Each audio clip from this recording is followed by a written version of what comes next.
How overrated were the Steelers? Well, Skip, they've been on borrowed time for a minute, and I thought they was overrated because they had some flaws that they were never able to correct, and it was their inability to run the football.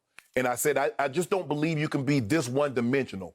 Now, it's not like they have this great aerial assault. What they do is that Ben gets the ball out of his hands really quick, and he has smallish guys that can make you miss, get great yards after the catch. Deontay Johnson, Juju. They got guys, Claypool has been unbelievable, Skip.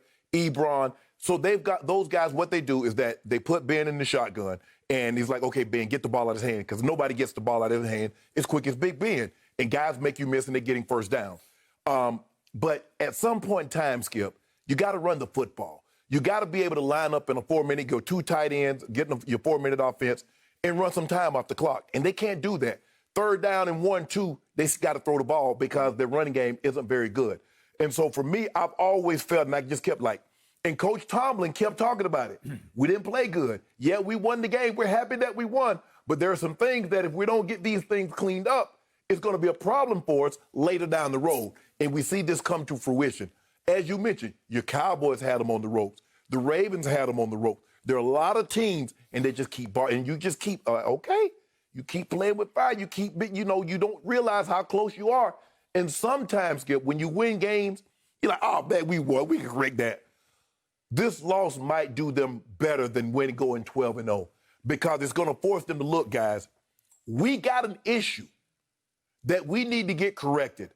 Receivers, Skip, and they went like 2 series in a row, and they dropped like 4 balls in 2 series. I'm like, dude, how'd you do that? I don't know. Good question. And they just dropping balls left and right. But it was, I think, the biggest problem, because I think that's lack of concentration, Skip. When you catch so many, when you getting the ball, they run a lot of smoke screens, a lot of bubble screens and things, smoke routes, is that you're trying to run after the catch. And so it's a lack of concentration. You can fix that. But this running game, Skip, you can't be 29th in running the football, Skip. You just can't do it because teams are like, and you see what happened at the end of the game, a guy just got his hands up, carry him, and basically ends your hope. So I thought no one was really buying the Steelers, Skip. We barely been talking about it because we look at this team like, that is the most flawed 11-0 team that I had ever seen. And I've been part of a team that was that went 13-0. And I'm like, that's a very flawed team. And they're on borrowed time. Okay. And the time came due. All right. Point number 1. The defense was not flawed or overrated when it was healthy. Yes. When it was healthy. But you at can't full strength. Bud Dupree's gone. Okay, but Bush is full gone. strength. Yeah. Oh, yeah. They legit. They still can get after you, even with those 2 guys out. The offensive line is not overrated. It's still legit. Yeah. Big Ben's season has not been overrated because it's been very legit to the point he should have been more in the MVP conversation through the 11 games because he is still operating at a very high level. Yes. And you will not be able to unconvince me of this. Yesterday, the game I watched, probably mid-second quarter, I thought Pittsburgh was going to win by 21. Seriously, it felt like they were going to win by 21 because they were doing whatever they wanted. They were just going up and down the field. Right. And they weren't cashing, but you just figured they were going to start cashing, and it was going to get way out of hand very quickly. And by the way, in the end, Ben's QBR was 63, which is above average, and Alex Smith's was 43. So you say, well, 63 over 20 points higher. But what happened? Well, here's what happened to me. First of all, the Steelers got pandemicked. They got 2020, and we've all been 2020 in so many different ways.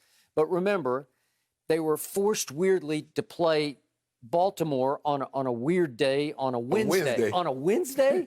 And nobody seemed to want to play the game on either side because the Ravens were COVID-racked, right? And remember, Robert Griffin after the game is saying, how dare you force us. It was his chance to showcase himself. Right. But the point was, nobody on either side seemed to have their heart in it because it's hard to, because you're going out there thinking, am I going to get it off am I going to exchange saliva with somebody, And what did they play, 3 games in 12 days? Right, because it's horrible because then the Wednesday forced them to go short week to a weird Monday start at 5 p.m. and you don't start Monday Night Football games at 5, right? Right. So everybody's scared and out of sync. We're 2 o'clock. We're 2 o'clock Pittsburgh time. Right. Okay. No, it was when it was at 5. It's 5 o'clock Pittsburgh time. Yes, it was 2 o'clock. 2 5 time. Okay. Yeah. Right. I got it. Yeah. But the point is, everything's just out of whack, Yes. including their psyche. And then what happens going into the game? Well, obviously, as you just pointed out, they had lost Bud Dupree. He's the bookend pass rusher, and he takes the pressure off TJ. So now I was watching last night. They were like triple teaming TJ because you can. And he's still getting home. And he's still occasionally getting loose and getting free. They had lost their other starting cornerback, Steven Nelson, was out last night. I don't know what happened, but he was gone. And then right away, early in the game, Robert Spillane, who took Devin Bush's place and had been playing at a high level, he got hurt on a pass rush. He came down wrong on his knee. And then all of a sudden, later in the second half, Joe Hayden was lost. Well, now, okay, now you're about to get average on defense. Well, Skip, we always talk about, and you hear guys talk about playing that Sunday, Thursday game. Yep. But just imagine another 3 games. Skip, that's a lot. That body wasn't made, I don't know if body was made to play football. It definitely wasn't made to play football 3 games, NFL football in 12 days. No. You're asking an awful lot. I totally agree. And James Conner, their one credible running back, is still on the COVID list. Yes. Whew. And finally, it came down to your kicker, Chris Boswell, who's really good. Yeah. He's out with a hip injury. So the crucial play comes down with about 5 minutes left. It's 4th and 1 all the way down at Washington's 28. You could have kicked a field goal. It's tied at 17-all, and here's the play. And Anthony McFarland, the third string back, comes in. And it was kind of a wheel route, but it was kind of like a he ran like what we call a sluggo. It's a sluggo. It is a slant and go. Yeah. So it's not really technically a wheel route where he wheels. Right. But the point is, he's caught 5 balls all year, and now you throw him a difficult back shoulder ball up That's the not field. a receiver. Okay, well, what's he going to do? He's not going to catch it, right? No, he's and not. it wasn't a terrible throw, but it was a hard catch. Right. It was a hard catch for a wide receiver. Being through it like he's throwing the ball to Juju or Deontay Johnson or James Washington. Or Lynn Swann. Right. Maybe. Skip, I expect them to make that catch because they're used to catching back shoulders. But a running back? Okay, that's the play of the game because you turn down a field goal because you think your practice squad kicker is not up to making from the 28 a field goal, whatever that would have been. 28, 38, probably what, 45? Yes. Okay. You got to be able to make a 45-yard field goal to go ahead 2017 with 5 minutes left. Well, let me ask you a question, Skip. If the score was tied and you got 10 seconds on the clock, or 20 seconds on the clock, are you going to attempt the field goal or are you going to go for it? Because I believe you kicked it. Why'd you bring the guy in? The guy had to show you, Skip, he had range from at least that distance. You would think so. I don't know. I ain't signed no kicker, Skip, if practice, the far as he can make it is a 40-yarder.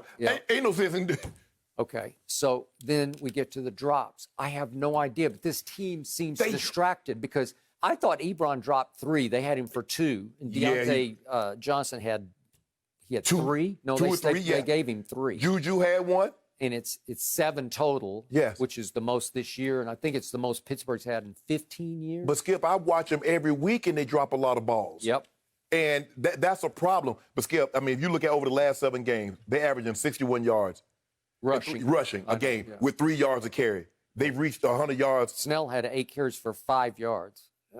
What you gonna do with that? Nothing. I mean, you can't win with that. And Ben is weird what's he, 38-ish? Yes. 38. He is now in the mode of he flips it more than he fires it or throws it.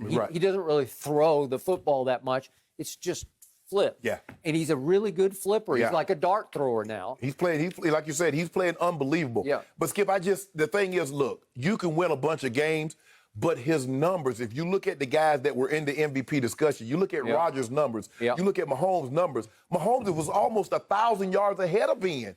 It's passing. Rodgers is 400 or 500 yards ahead. Yep.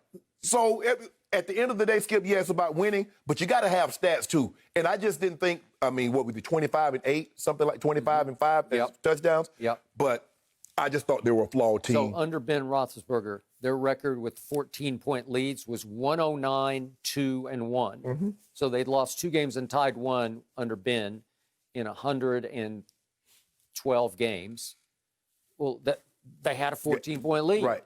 And then all of a sudden, Washington sort of, I don't know how they got their late field goal. Something weird happened. Alex Smith ran off the field with the football. You see what he did? Jake Allen got smart. They couldn't find the kicking ball. No. Man, you know good well you're supposed to throw that ball in.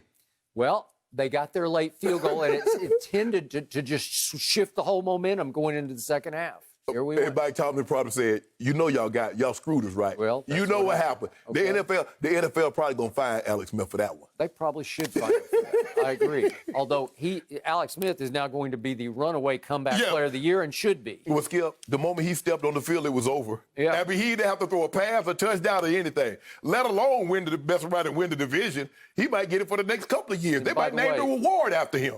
And his head coach has been through a round of chemo, Yes. so he's the comeback coach of the year, right? And then Skip, they stepped up. I mean, he stepped up. He got spiked, and he's bleeding. He's bleeding all over the place. Yeah, that was weird. It was. Wow. Yeah, but you can't deny the comeback. That's No, that's he's for been sure, guys. unbelievable. Thank you for watching. You can subscribe here to get the latest from the show, and be sure to check out more of the best clips from Undisputed, or go watch a few other segments from our other shows on FS1.